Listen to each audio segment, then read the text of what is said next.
Shadow Warrior is one of those games that I can always have fun with, even though it doesn't immediately rush to my mind when I think of the FPS genre. Typically, if I was in the mood to play a 90s FPS game, I would check out Doom or Duke Nukem, but whenever I put on Shadow Warrior, it's always a great time, although a challenging one as well. Released in 1997, Shadow Warrior was one of the standout games on the Build engine, and the series is even going strong today with the reboot Shadow Warrior series. I'm surprised that Shadow Warrior had this revival, but it's welcomed at the same time. Shadow Warrior didn't revolutionize the first-person shooter genre when it came out, but it was still a great action game with plenty of explosions and pop culture references to keep you entertained. Shadow Warrior follows in the footsteps of Duke Nukem and Blood by paying homage to a movie genre, with it being a parody on kung fu action movies. This Build engine trilogy bears a ton of similarities to the Cornetto film trilogy, with each film, or in this case video game, being a massive love letter to a group of movies. Duke Nukem was paying tribute to kick-ass American action and noir films, Blood was a parody of different horror movies, and of course, Shadow Warrior was inspired by martial arts flicks. I think Shadow Warrior hams it up a ton and is way too ridiculous to actually take seriously. And the developers obviously made the game to pay homage and celebrate kung fu movies and Asian martial arts culture. While the kung fu references are fun to see, the gameplay is also just as good. The traditional 90s FPS arsenal is here in Shadow Warrior. You'll be fighting hordes of enemies with your trusty shotgun, Uzi, and also plenty of explosive weapons. The first level in Shadow Warrior pits you up against the Brown Pants Ninja, the Coolie, and the Shadow Ninja, who is basically an invisible and more dangerous variant of the normal ninjas you'll come across. The regular brown ninjas are fairly easy to kill, and they only have an Uzi to attack you with. These guys are just so much fun to take out, and they act as the perfect fodder enemy. Speaking of which, the gameplay in Shadow Warrior did take me a while to get adjusted to compared to something like Doom or Duke Nukem,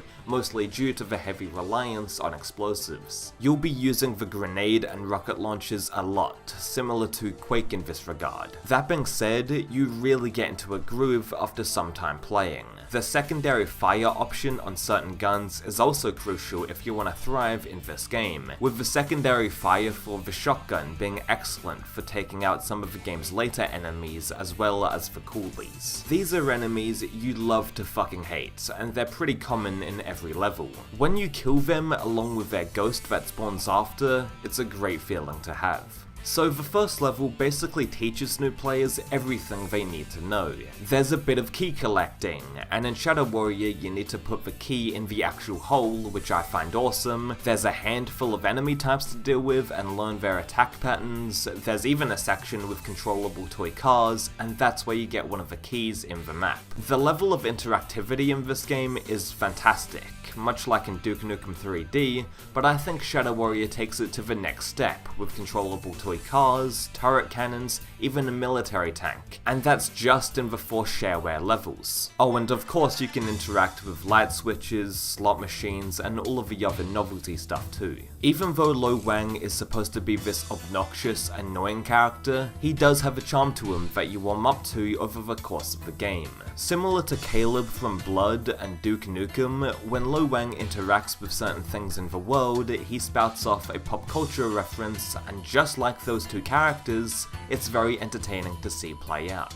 Even though Shadow Warrior's first level is well designed, the other maps in episode 1 are way more elaborate and immersive by comparison.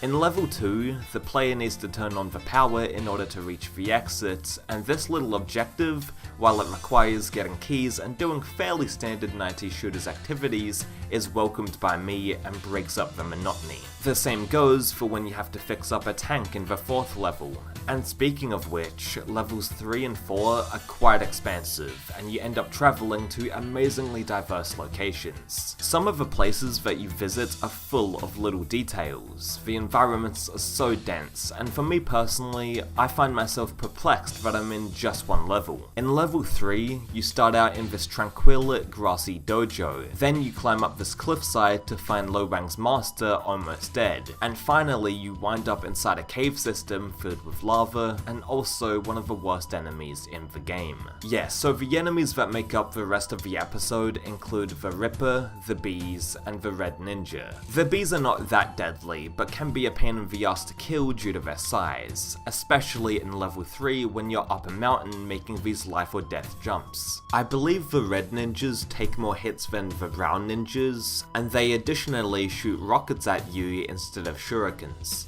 The worst enemy in this episode though is the Ripper, and they remind me of the fiends from Quake, as they're extremely aggressive and will charge at you from across the room.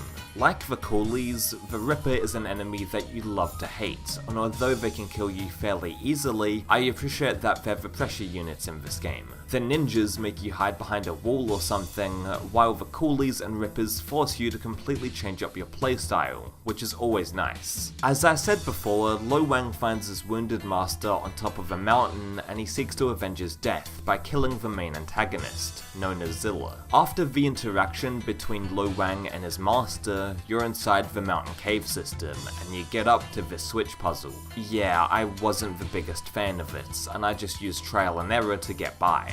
The fourth and final level of the episode is a spectacle, and while I think I prefer the previous map in terms of gameplay, level 4 looks amazing.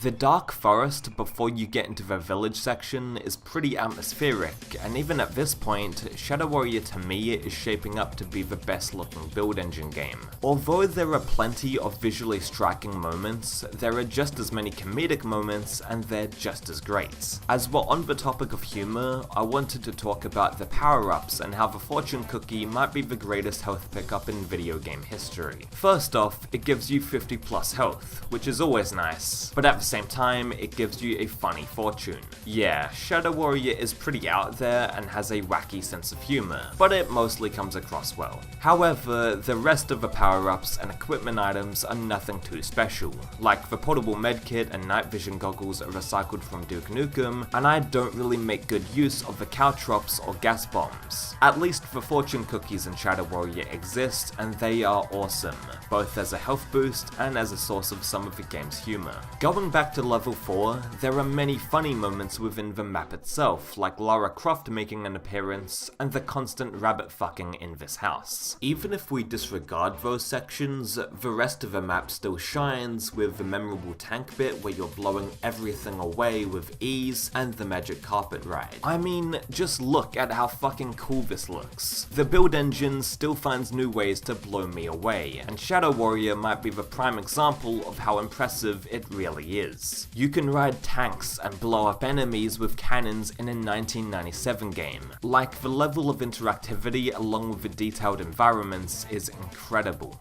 The only flat out bad aspect about level 4 is the stupid puzzle with the controllable platforms. So basically you have to line up these platforms in a way that you can jump across them, and you do this by using these toggles. But this is not engaging in the slightest and bogs everything down in my opinion. The same goes for the boss fights, where you just circle strafe and fire and then a cutscene abruptly plays. I guess this is the standard 90s FPS boss fight, but still it's a little underwhelming, especially compared to the wonderful 4 levels that came before it. The shareware copy of Shadow Warrior gives you 4 levels to play through, and while that might seem a bit low compared to shareware Doom, these maps give you more than enough content. Seppuku Station, Zilla's Construction, Master Lieb's Temple, and Darkwoods of the Serpent are pretty expansive levels, and they get the player acquainted with the 4 types of map layouts in the game. In Shadow Warrior, all of the levels are either set in the city, some sort of industrial zone, ancient ruins or buildings,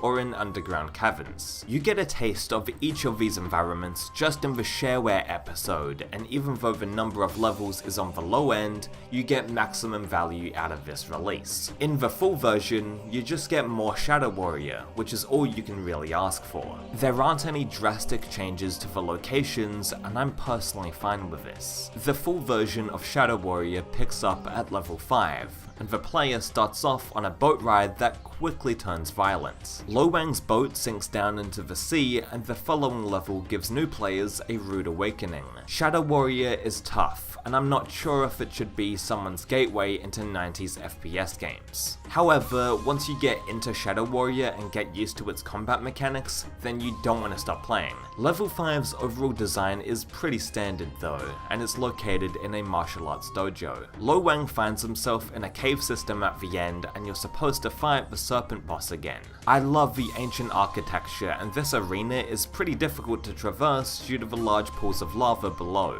Also, these floating heads surrounding the serpent give me Spawn flashbacks from Quake, as they occasionally jump out at the player. The following few levels have similar layouts, with the player exploring cave structures, docking bays, and ancient buildings. They're all well designed, and the game from here on out is just more Shadow Warrior, which is good. You shouldn't fix what isn't broken, but some more level variety would have been cool to see as well. New enemies are introduced, like the orange and grey evil ninjas, the guardians, and the female ninja. I know Civi brought up the same points, but I still think it's weird that they call these enemies female ninjas.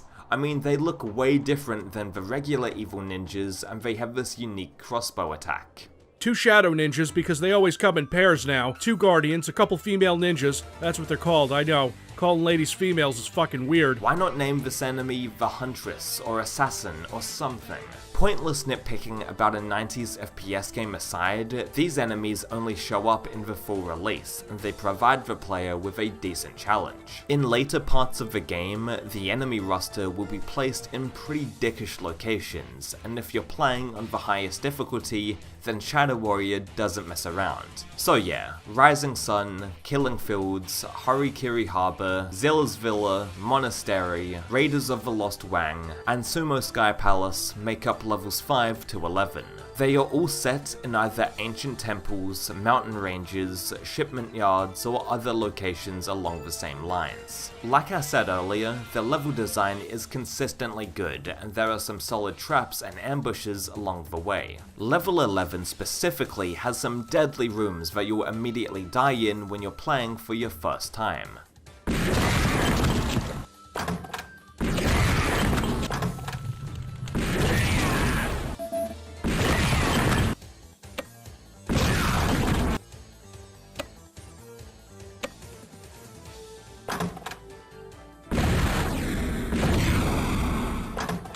Make sure you save often in this game, because even though Shadow Warrior is great and everything, there is some trial and error in parts. In level 12, we get out of the ancient ruins, temples, and all of that, and we arrive in the big city. Oh, but that's only after we fight a giant sumo wrestler and eat his fucking eyeball, which has been freshly ripped out of his sockets. The urban levels make up the final stretch of the game, and this is Shadow Warrior's equivalent to Shrapnel City from Duke Nukem 3D. I think exploring these more modern environments is a good change of pace after beating an entire episode's worth of levels with ancient settings. Of course, the game doesn't shy away from having underground caves and abandoned buildings entirely, and this is evident in level 15, Cooley Mines. As you could probably guess, this map is located in a mining facility. You get to check out the underground shafts that are reinforced by steel beams and dug out using these large mechanical drills. At the same time though, the level also has volcanic protrusions and cracks of lava which remind me of the first half of a full release. There is another interesting level towards the end of the game called The Great Escape,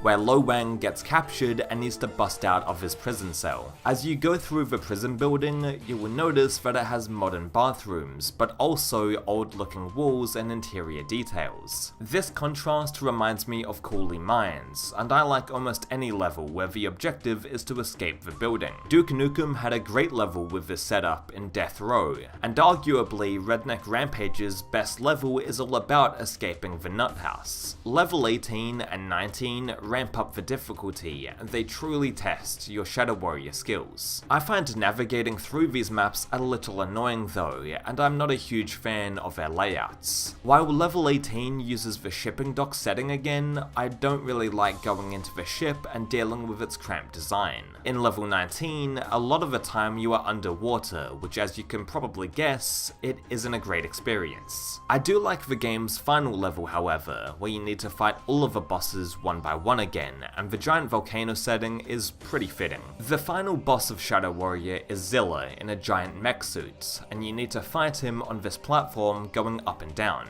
If you can beat everything else in the game, you can definitely kill Zilla, and he doesn't pose that much of a threat. Well, in conclusion, Shadow Warrior is just a fucking good time, and the game is way more than a Duke Nukem 3D clone. Yes, Lo Wang and Duke Nukem might be cut from the same cloth, and both games were developed on the same engine, but Shadow Warrior stands on its own 2 feet, with its combat, personality, and level design. The combat might be not as frantic as something like, I don't know, Quake, but it is still a skill-based FPS, with you having to react quickly and throw a ton of explosives at the enemies. Most of the weapons have a clear purpose along with their secondary fire options, but your opponents are just as well equipped, and they will keep you moving and jumping around the stage. The level design is at times a bit run-of-the-mill, as in you still need to find keys and run to the exit, but the locations you visit look incredible, and the interactivity found in the game with little objects and also big machines like tanks or turrets is fantastic. It might not be the most famous FPS game or even the most recognizable game on the build engine, but the legacy of Shadow Warrior is still carried to this day. The reboot of Shadow Warrior was released in 2013, with a 3rd installment coming out later this year, and the original Shadow Warrior game got a remaster in the form of Shadow Warrior Classic Redux. I'm glad that Shadow Warrior has been brought into the current gaming landscape, but that wouldn't have been possible without a wonderful initial entry. Duke Nukem 3D was the first game to come out in the holy build engine trinity, and it's the one I have the most nostalgia for. Even though I played Shadow Warrior and Blood when I was younger, I didn't get into them as much as Duke 3D, probably due to the spikes in difficulty between each game. I hold a ton of love for Duke 3D, and Duke Nukem is still one of my favourite video game characters. Before he turned into kind of a douche with Duke Nukem Forever, he was a badass. Duke 3D is not regarded as the best game on the build engine, as that honor always seems to go to Blood, for good reason by the way, but it is still one of my favourite video games of all time. 3D Realms were at the top of their game when they designed Duke 3D, and the interactivity and detail in the environments was on another level. Quake was released the same year as Duke 3D, and even though I'm a big fan of it, I don't think Quake holds a candle to Duke Nukem. The personality on display is leagues above Quake, and at the time, playing as a character who talks was really exciting. However, I don't think the interactivity and Duke's one-liners would have been as iconic if the gunplay and level design didn't hold up. Instead of taking place in hell or something, Duke 3D's levels are set in real-life locations, like cinemas, strip clubs, karaoke bars, and city banks. The only time that this game goes off the rails a bit with the level design is with the second episode, where each map is set in space. Lunar Apocalypse is the weakest point in Duke Nukem 3D for most people, but I don't think it's downright bad or anything. We are getting ahead of ourselves though, so let's start talking about LA Meltdown. Episode 1, Level 1, is arguably the greatest level in any first-person shooter. The map wraps around in a very slick way with the destructible walls, the movie theater setting is great, and this is the perfect introduction to Duke Nukem 3D. I love how you can navigate this level in multiple ways, and you could either get into the cinema by blowing out the front entrance or walking into the back exits. This is genius level design right here. In one of the secrets, you can get access to all of the first episode's weapons. This shotgun in Duke 3D is one of the best shotguns in video game history, and the dance you perform with the pig cops where you pop in, shoot, and pop out to avoid their hit scan attacks is so much fun. The Ripper Cannon is another good weapon, and it's a different take on the classic chain gun from 90s FPS games. The standard rocket launcher is present too in Duke 3D, as well as the pipe bombs and laser trip mines you get in the game. I don't really use the laser trip mines at all, to be fair, but the pipe bombs are so enjoyable to throw up and detonate. The other guns you get in Episode 2 include the Shrinker, the Devastator, and the Freeze Gun. The Shrinker is great for taking out many battle lords, the Devastator is a perfect counter to the Octobrains, and the Freeze Gun is kind of the odd one out. It's more of a novelty than anything else, and I don't find many practical uses for it. In general though, Duke 3D's arsenal kicks so much ass. Back to Episode 1's levels, I think they are extremely consistent. The Red Light District is probably the most infamous level in Duke 3D, but regardless of the pixelated tits, the map is still very well designed.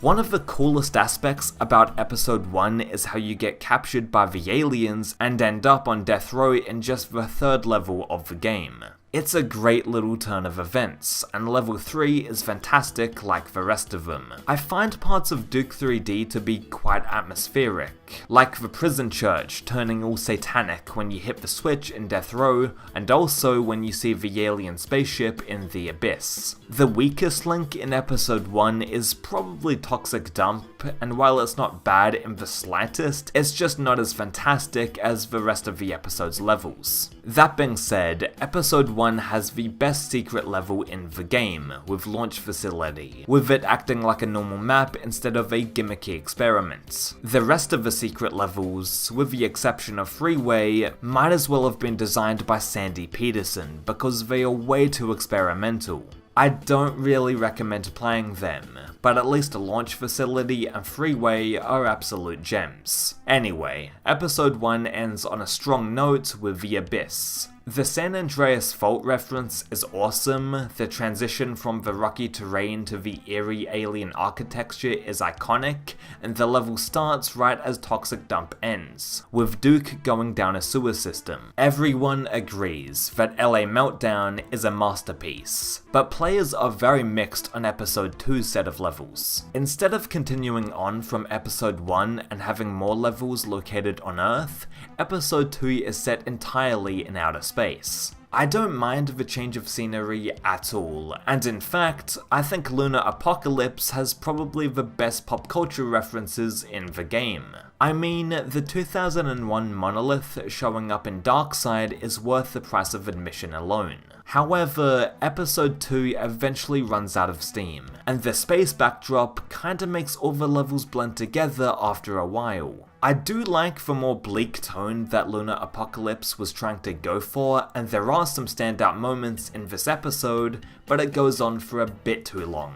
Also, the secret levels in Episode 2 are rather gimmicky, and they just don't do it for me. Spin Cycle is a nauseating mess, and it's downright not fun. Lunatic Fringe features a fake revolving staircase because the build engine can't actually pull off multi-leveled rooms, but there's nothing else to this level. Again, I prefer maps like Launch Facility because they still act like normal levels, but they are obviously hidden behind secret exits instead. Shit like Spin Cycle from Episode 2 makes my head hurt, and the novelty wears off quickly, especially because we're not in 1996 anymore. That being said, Lunar Apocalypse gets way too much hate, I reckon, and while it may be the weakest episode in the game, the levels aren't that bad. Spaceport is a solid introduction to the episode, and reveals the Enforcer and Sentry drones quite well. Incubator starts out in a normal space station, but then the Protozoid eggs and the alien fauna slowly seeps into the level, which is a cool touch. Warp factor is fine, but even with the Star Trek references, this level doesn't really do much to stick out. Fusion Station is severely underrated, and it fully leans into the alien architecture. I mean, sure, you could just use the jetpack and fly to the end of the level, but I still think this is a good level regardless. There's a good variety of gameplay moments in Fusion Station, as you'll be crawling through small spaces, swimming under the water, blowing up reactors, and of course, shooting bad guys. This is a small level as well, so the fact that they crammed all of these activities into Fusion Station without it being too jarring is a good thing.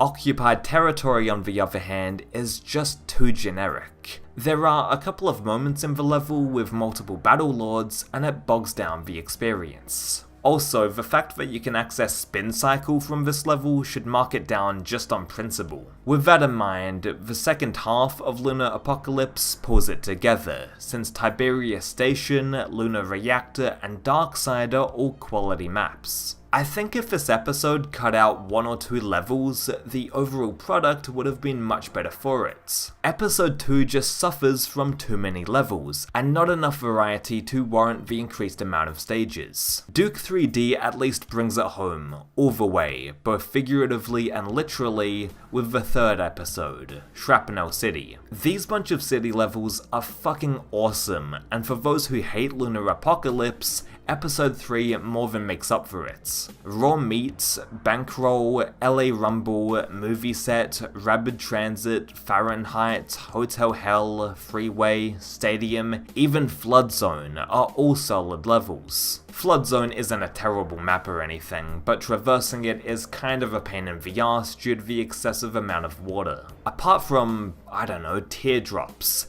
every single other level in Shrapnel City is in the A grade range. Some are A-minuses, some are straight A's, and others are A+. The level design featured in episode 3 is wonderful, and it does rival LA Meltdown in terms of quality. Duke Nukem 3D is one of the best FPS games ever made, and its legacy has been honoured with several re-releases and expansions. The Atomic Edition was put out shortly after, and the 4th episode has been included in every release since. In 2016, the World Tour edition of Duke 3D was produced by Gearbox, and that also featured a brand new episode made by the original game designers. That being said, I don't think anything can compete with the 3 initial episodes, specifically with LA Meltdown and Shrapnel City. Even though the Duke Nukem franchise has been mostly forgotten about and will probably never see another Duke game again, at least we still have Duke 3D. I know that Blood is the most acclaimed build engine game, and while it very well could be the best game made with that engine, Duke will always have a special place with me. Duke 3D has a ton of personality and charm,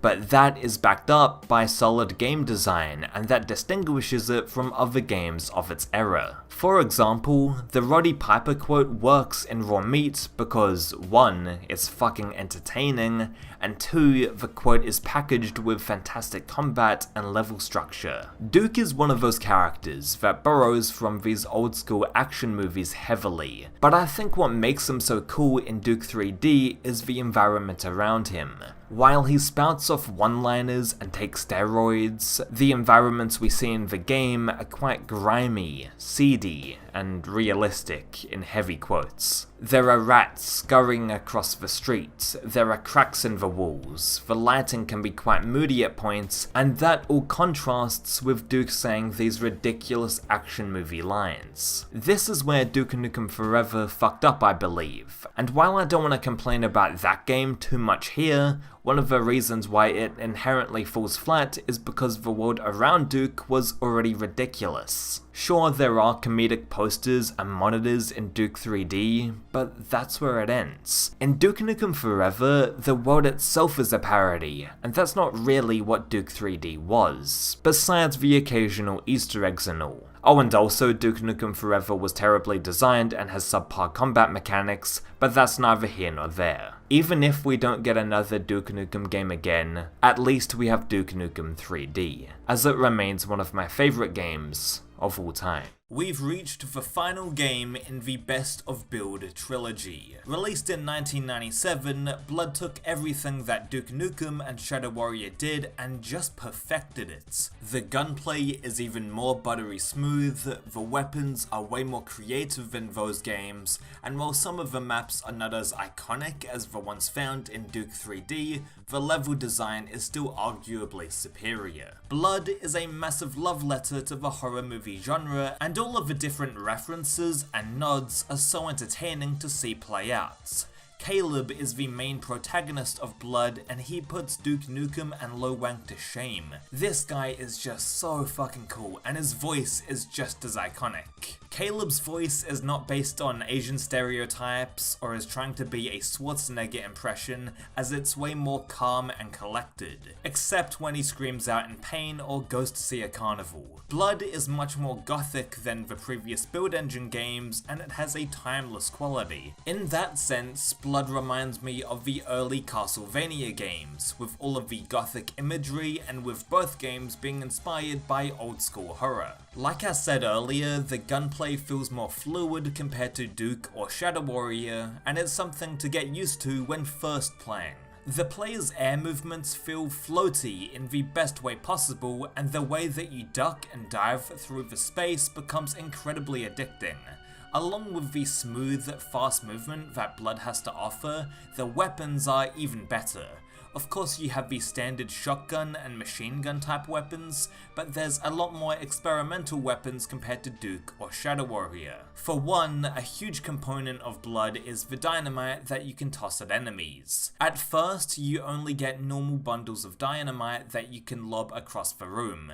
If you perform the alternate fire with the dynamite, it will bounce across a wall. This is great for setting up traps, and there's also other methods of tossing dynamite later on in the game that are more controlled. The standard shotgun is here in Blood, but holy fucking shit, this shotgun is really anything but standard. The sound effect of the shotgun and the pitch perfect animation it has makes it one of the most satisfying weapons to use in any first person shooter. Whenever you get the gun's akimbo power up for the shotgun, it's open season, and everything just works. The Tommy gun is another badass weapon that has a number of solid, practical uses within combat. The way that the player can use the alternate fire mode to spray bullets with it Rambo style is simply wonderful, and even though it's one of the more novel features of Blood, I think it's still very entertaining to pull off. The napalm launcher is an important part of the explosive weapon family, and what can I really say? It's an excellent rocket launcher. Watching the enemies burn as you light them up with explosives will never get tiresome, and it's one of the aspects of Blood that sets it apart from the rest. Blood really took everything that made Duke Nukem and Shadow Warrior great games and just evolved it. The level design and the overall gunplay might be subjective,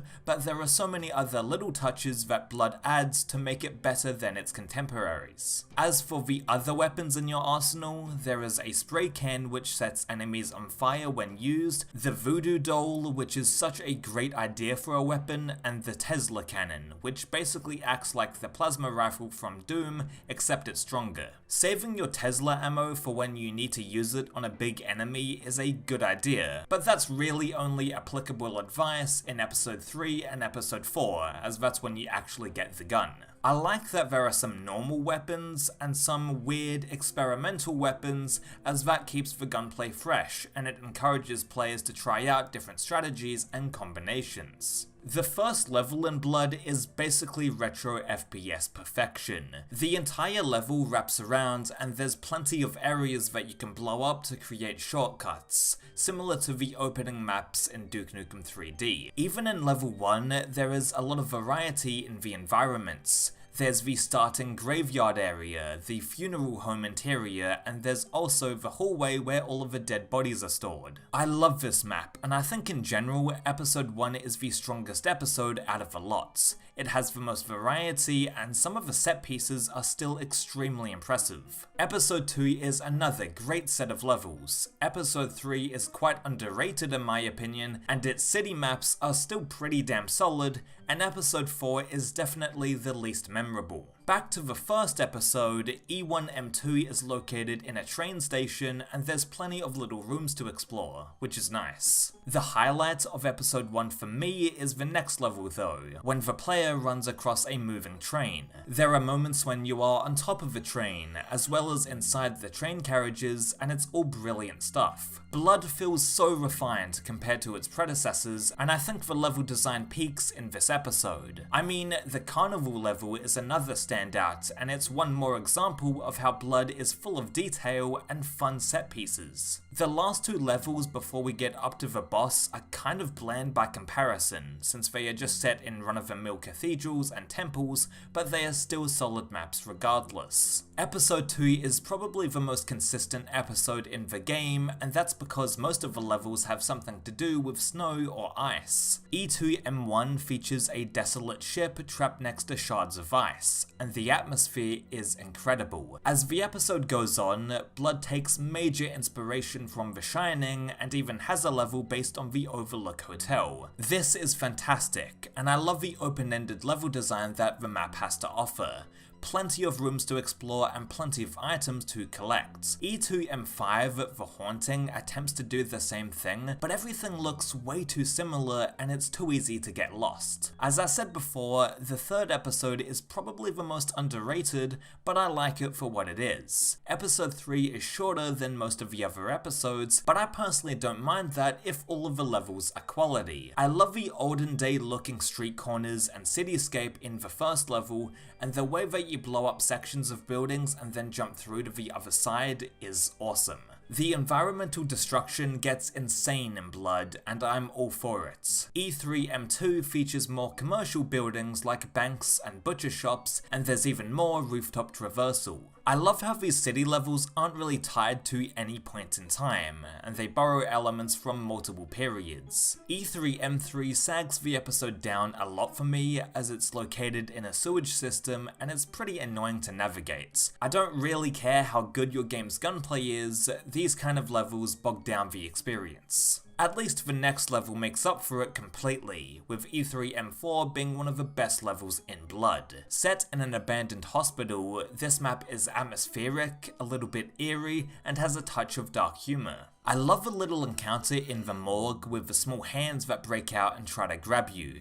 It's excellent, and this level is one of the highlights of the entire game for me. The next set of levels don't keep up the same bar of quality, but they are still decent anyway. Episode 4 is still the most forgettable though, barring the Camp Crystal Lake and Dr. Frankenstein lab levels. Both of those maps are very damn good, but the rest are so-so in my opinion. Not terrible, but not exactly mind-blowing either. That being said, Blood has terrific level design if we take a look at it as a whole, and it complements the gunplay well. The buttery smooth action coupled with the horror aesthetic and good map structure makes Blood an excellent shooter, and probably the best FPS game on the build engine. I have to concede and say that even though Duke Nukem 3D is one of my favorite video games ever made, I'm talking like top 5 list here, Blood mechanically is probably the superior game. It just raises the bar so much, and even though it is hard to get into if you're a newcomer due to its harsh difficulty, please stick with it because it is that good. The weapons are creative, the references are so entertaining for horror fans, and the gunplay is quite varied considering that this game only features around 9 or so weapons. The difficulty of Blood makes it a little tough to recommend for less experienced FPS players, but if you have a decent handle on old school shooters, then Blood is the fucking best.